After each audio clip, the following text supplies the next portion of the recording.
Candidates, back in April, CBS 6 reported that the city currently has no plan on how to reimagine Monument Avenue, even though it has been years since the Confederate statues have been removed.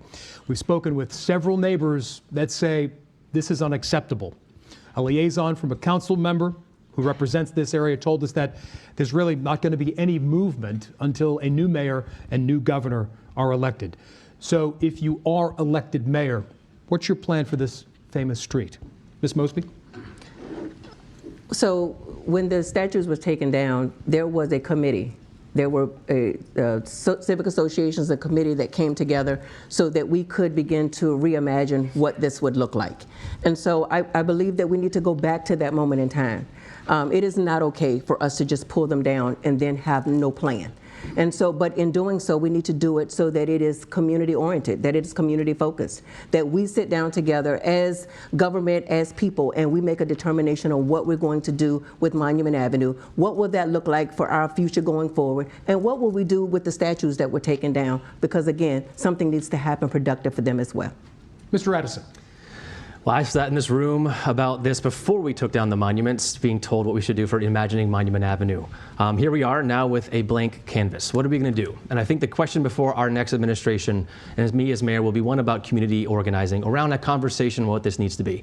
It is a national park, and it needs to be treated and maintained as a national park. There should not be any dirt, there should not be any rocks. It should be a place that's maintained to a high level of accessibility. Why? Because I believe that should be a place where we bring people together.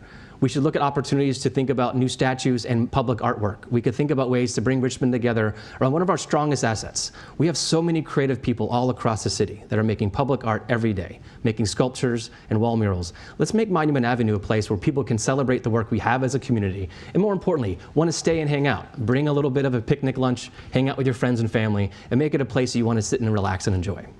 Dr. Avula. This is one of the things that I am most excited about in potentially stepping into this role, which is helping our community come together to create the forward narrative for our city. I think that the work that's being done in Shockoe Bottom with the Shockoe Project, connecting that to the story that could be told on Monument Avenue, this has huge opportunity for community healing, to retell a narrative and make sure that all of the voices of our city get an opportunity to weigh in on what that narrative is and how it's going to be told. I think this can be transformational for Richmond moving forward. Mr. Neblin. So we need to implement the cultural context in the area. We need to make sure we connect with that population and that group in regards to what they see their reimagined position is for that area. We need greenery, though. We need to make sure we have safety barriers in that spot where the statue was. But just as every part of the city of Richmond, what makes Richmond Richmond, we need to embrace it.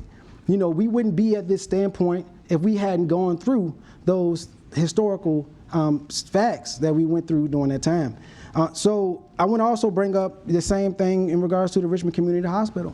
You know, that's still another historical landmark that needs to be preserved, like all other history in the city.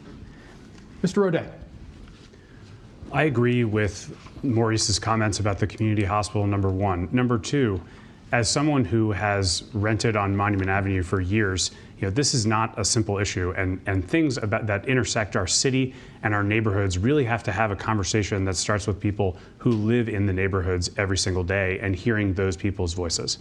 And while Dr. Avula and I don't always agree on everything, I strongly agree that the most important history project that we can work together to make a success in the next 10 years is the Shockoe Project and the National Slavery Museum.